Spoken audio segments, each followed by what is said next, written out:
الحمد للہ رب العالمین وصلی اللہ وسلم علی نبینا محمد وعلی آلہ وصحبہ اجمعین۔ انسان نماز میں خشوع و خضوع کی بجائے ادھر ادھر دیکھتا ہے تو یہ گویا انسان کی غفلت اور بے خبری ہے، جس سے شیطان فائدہ اٹھاتا ہے اور اس کی نماز کو بے اثر کر دیتا ہے۔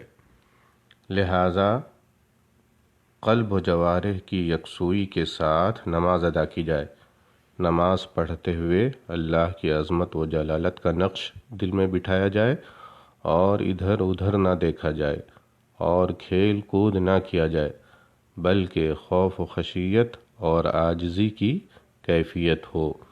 اللہ تعالیٰ کا فرمان ہے، قد افلح المؤمنون الذین هم فی صلاتهم خاشعون۔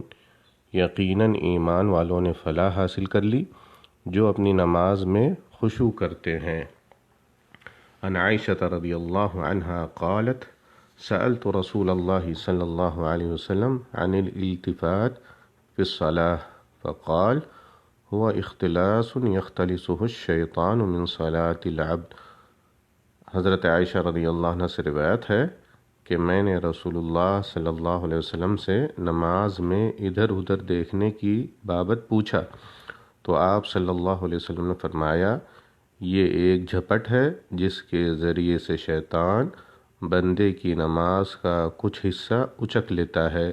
رواہ البخاری۔ واللہ تعالی اعلم۔ والسلام علیکم ورحمۃ اللہ وبرکاتہ۔